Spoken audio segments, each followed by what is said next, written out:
aceitou a outra e aceitou por 6-5 a lavagem de dinheiro. Todo o processo dependia da acusação que havia dinheiro público que foi usado para comprar parlamentares para votar projetos do governo. Porque aí se caracterizava um processo realmente de um crime contra um dos poderes da República e um crime, certo, contra a democracia. Mas não há dinheiro público. Dizer que dinheiro da Visanet é dinheiro público é o mesmo dizer que quem deve para a Visanet está inscrito na dívida ativa da União. Não é isso? O dinheiro da Visanet vem de 0,1% que é cobrado de cada movimento bancário via cartão de crédito que um cidadão inscrito na bandeira da Visanet por um dos bancos, seja Bradesco, Itaú ou o Banco do Brasil, faz, que criou um fundo. A Visanet existe em mais de 100 países, movimenta 1,5 trilhão, aqui no Brasil tem um faturamento de 10, 12 bilhões. Esse recurso é destinado proporcionalmente aos bancos, conforme o movimento que tem, para propaganda, segurança bancária e desenvolvimento de tecnologia de informação. Esse dinheiro não é público. E não houve desvio. Está provado nos autos, como o Raimundo tão bem descreveu aqui. E leiam a revista Retrato do Brasil. Comprem, assinem a revista. Não, é sério. Da mesma maneira... Exatamente. Estou de acordo. Estou de acordo. Portanto, para pôr de pé a gravíssima, o maior crime de corrupção da história do Brasil, porque o que aconteceu foram que as empresas dos Marcos Valérios fizeram empréstimo nos bancos, deram garantias, esses empréstimos são legais, estão inscritos, estão autorizados, passaram pelo Banco Central, passaram pelo COAF, pelos valores, certo? E esses recursos as empresas repassaram para o PT. Por isso que é financiamento de campanha. Não há uma testemunha das mais de 600 que diga que houve compra de voto. Não há base na acusação de compra de voto, como não há na acusação de dinheiro público. Antes mesmo de tudo que o professor Adriano disse aqui sobre o julgamento em si, as ilegalidades, a violência de negar o direito de defesa devido ao processo legal, a teoria do domínio do fato, não precisa ato de ofício, não desmembrou, foi desrespeitado a dupla jurisdição, o juiz natural, não houve presunção de inocência. As testemunhas da defesa eram tratadas como suspeita, porque se a defesa está defendendo criminosos, como é que a testemunha tem alguma credibilidade? Quer dizer, uma violência jurídica nunca vista. Mas o problema é que é a relação de força. O problema é a luta política. Não é verdade que eles obtiveram uma derrota, uma vitória eleitoral. Eles tiveram uma derrota política, eleitoral, ideológica e programática, porque até se desmoralizaram, porque os candidatos, além de apelar para a história toda do mensalão, começaram cada vez mais a cair no conservadorismo, no preconceito, né? O Serra, certo, se transformou num homem de direita nessa campanha, como já tinha feito em 2010, além de explorar a religião, certo? Na verdade, fez uma campanha de preconceitos, uma campanha fundamentalista. Então é uma derrota política e ideológica, além de eleitoral. Mas que nós perdemos dezenas, centenas de cidades por causa da campanha tão bem descrita aqui pelo Adriano, que todos nós vimos no Brasil, é uma realidade. Então, isso que nós estamos fazendo hoje aqui, já fizemos, isso de gravar, isso de escrever, os blogs na internet, a luta política, é o caminho que nós temos agora para, em primeiro lugar, informar a sociedade. É uma batalha dificílima, porque nós estamos lutando contra o monopólio dos meios de comunicação e contra o pensamento único, que está cada vez maior.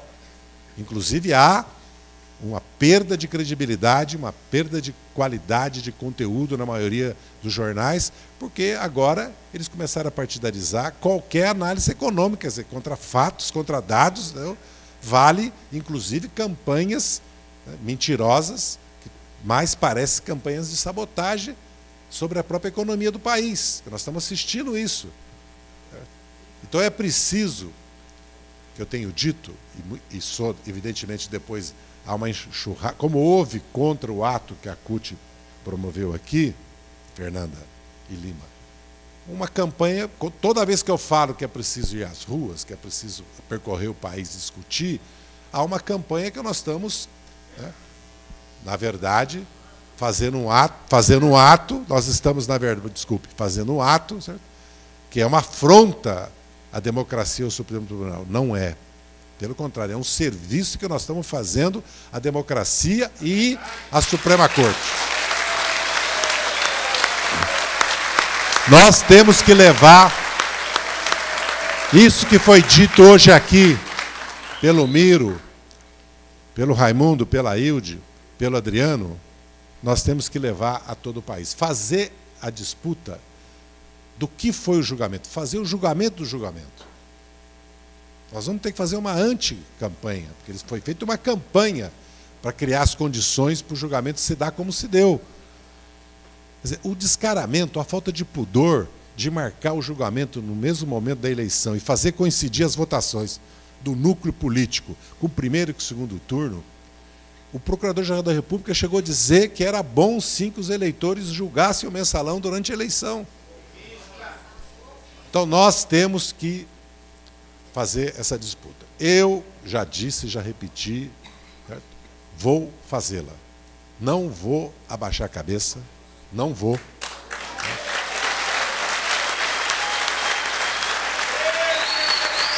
Não vou deixar me intimidar. Veja bem, o que nós fizemos durante toda a nossa vida, a não ser, todos nós que estamos sendo acusados, a não ser lutar pela democracia e lutar pela justiça social. Nenhum de nós jamais se dedicou, eu me dediquei agora à minha vida, eu sempre repito isso, à minha vida profissional, para poder pagar os advogados, para poder ter blog, para poder ter assessoria, para poder viajar pelo Brasil. Eu nunca me dediquei, infelizmente, nem aos meus filhos, à minha família e nem à minha vida profissional. Nós nos dedicamos exclusivamente à luta política e à construção dos nossos partidos, das nossas organizações.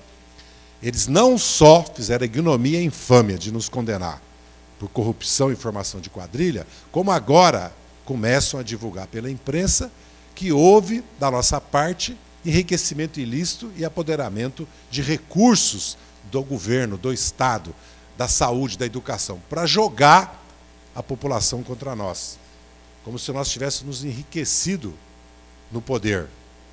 Sendo que a maioria de nós, quando saiu do governo, não tinha dinheiro sequer para pagar as despesas familiares e as pensões alimentícias.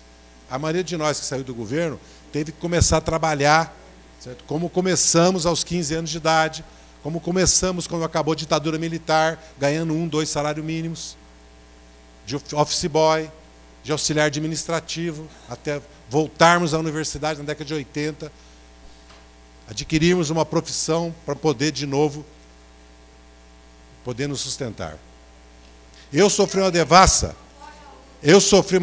do imposto de renda de 3 anos, de 2006 a 2009, e recebi um atestado de honestidade. Mas toda a imprensa divulga, certo? Como se eu tivesse me enriquecido no governo e no mensalão.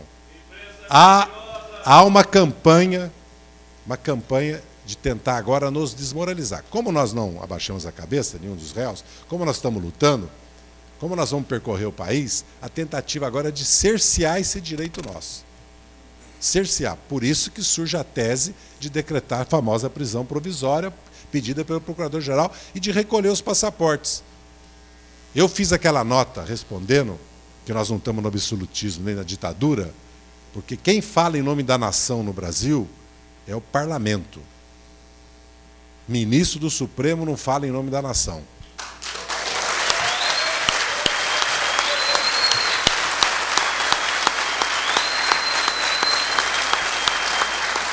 Quem fala em nome da nação é o Congresso Nacional, é o Parlamento Brasileiro. É quem tem a delegação da soberania popular é o presidente da República, no caso a presidenta, e o Parlamento Brasileiro. Nós vamos, portanto, meus companheiros e minhas companheiras, do que se trata, e foi bem dito aqui, essa é uma luta longa. Nós temos o caminho agora dos recursos. Já querem dizer que não cabe mais embargo infringente. Quer dizer, sempre coube. Agora não cabe porque uma lei tal revogou quando não é fato. Tem os embargos declaratórios e embargos infringentes, que o embargo infringente é um novo processo com um novo revisor, o direito de um novo julgamento, porque tivemos mais que 4 votos pela absolvição. E temos a revisão criminal. E temos as cortes internacionais, porque não foi obedecido o duplo grau de jurisdição.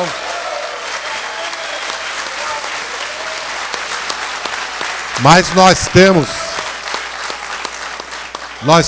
nós temos principalmente a luta política, a mobilização, e há, na verdade, a necessidade dessa luta política não é apenas pelo julgamento, é para enfrentar a ofensiva que está havendo contra o companheiro Lula e contra o governo da presidenta Dilma. Não é. Quero repetir, nós não estamos defendendo apenas os nossos direitos e garantias individuais que foram violados. Nós estamos defendendo a Constituição e a democracia.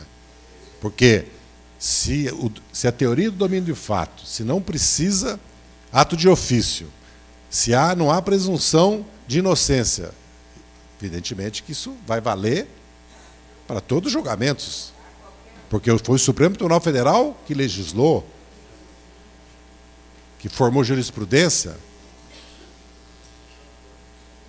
Portanto, meus companheiros e minhas companheiras, eu quero primeiro agradecer ao Miro, ao Raimundo, à Hilde, ao Adriano, à CUT, através da Fernanda, do Lima, a todos que organizaram esse ato, aos companheiros e companheiras que estão fora, não puderam subir,